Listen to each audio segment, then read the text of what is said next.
বলে দিয়েছিল যে আপনি মানুষের কাছে একজন অপছন্দের লোক, আপনার পিতাও একজন অপছন্দের লোক হয়ে গেছে।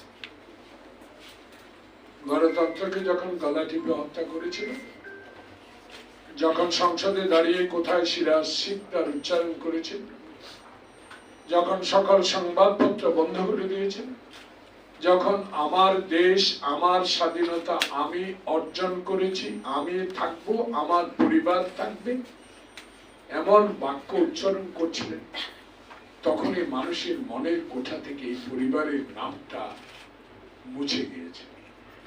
16 বছর জোর করে, অত্যাচার করে, পুলিশ দিয়ে, কিছু মাস্তান দিয়ে, অবৈধ লোক দিয়ে, অপসংস্কৃতির লোক দিয়ে, পার্শ্ববর্তী একটা দেশে কিছু সংখ্যক উচ্ছৃঙ্খল রাজনীতিবিদ যারা বাংলাদেশকে কখনো মেনে নিতে রাজি ছিলেন না, যারা বাংলাদেশে গণতন্ত্র থাকুক পছন্দ করেন নাই, তাদের সহযোগিতায় বাংলাদেশে ক্ষমতায় টিকেছিলেন, কিন্তু শেষ তক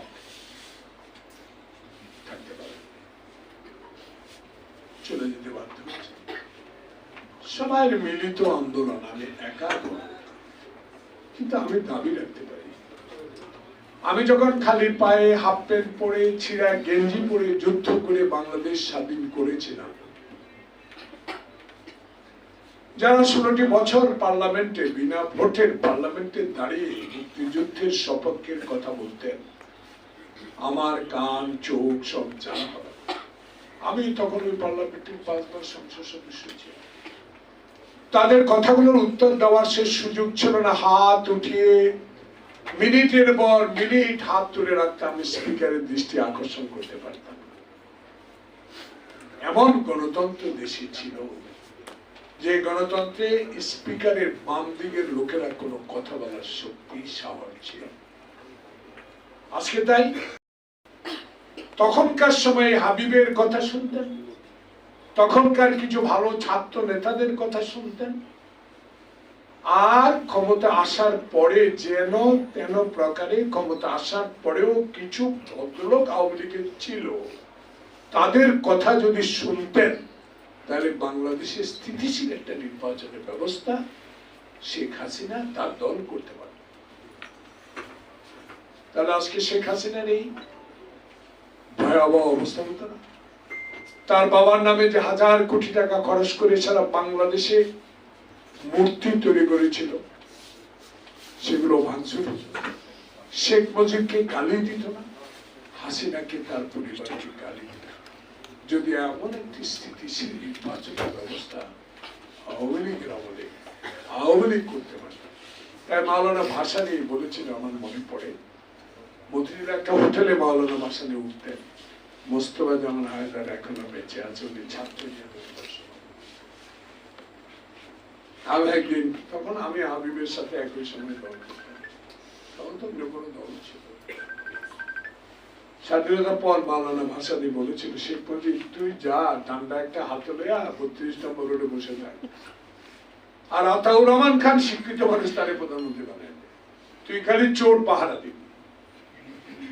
শেখ মুজিব সেই সময় কথা বলে শুনে বরঞ্চ করেছেন, তার ছেলেকে ট্রেনিং দিয়ে আর্মির প্রধান বানাতে চেয়েছেন, তার ছেলেকে দিয়ে ব্যাংক ডাকাতি করিয়েছেন, তার পরিবারকে দিয়ে অর্থ লুট করেছেন, তার সহযোগীকে দিয়ে অর্থ লুট করেছেন, বিদেশের মাটিতে 1000 কোটি টাকার সম্পদ করেছেন। ভালো আওয়ামী লীগের কথা তখন শেখ হাসিনা শুনে না, উল্টো শুনেছেন খালেদা জিয়াকে কেমনে নিঃশেষ করা যায়, বিএনপিকে কেমনি ভাবে দেশের রাজনীতিকে নিঃশেষ করা যায়, ভবিষ্যতের প্রজন্ম তারেক রহমানের মেরুদণ্ড কিভাবে ভেঙে তছনছ করে দেওয়া যায়, শেষ করে দেওয়া যায়, আরাফাত রহমান কোকেকে বিদেশে পাঠিয়ে কিভাবে মৃত্যুবরণ করতে হয়। এসব কারণে তো আজকে শেখ হাসিনা দেশে পাই। তাই বলে, এক কান কাটা লোক ঢাকা চলে, 2 কান কাটা লোকের লজ্জা আর কিছু, হাসিনার লজ্জা তো নেই। হাসিনা তো নির্লজ্জ, হাসিনা তো গণতন্ত্র হত্যাকারী, হাসিনা তো বাংলাদেশের মানুষের অধিকার হরণকারী, হাসিনা তো বাংলাদেশের সংবিধান নষ্টকারী, হাসিনা তো বাংলাদেশের সুপ্রিম কোর্টকে, প্রধান বিচারপতিকে নিজের আওতায় আনার জন্য একটা বিচার বিভাগকে ধ্বংস করার নেত্রী। তাই শেখ হাসিনার জন্য কারো মায়া হয় না। কারো কারো এখন নাকি মায়া হচ্ছে, ক্ষমা করে দিচ্ছে, ক্ষমা করে দিব, নানা রকম কথা বলছেন। আরে আপনারাই তো একবার বন্ধুত্ব করে কসিদ পাইছেন, বিনিময়ে পাইছেন ফাঁসি। আর এরশাদ কাগু এত চেষ্টা করেও তাকে সহযোগিতা করে পাইল ভ্যানিশ, কি এটা জাতীয় পার্টি শেষ নিশ্চিত।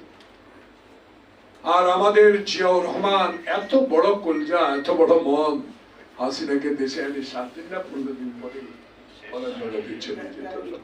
আওয়ামী লীগকে যারা পুনঃবহাল করার চেষ্টা করেছে অতীতে, তাদের ভাগ্য এভাবেই বরণ করতে হবে।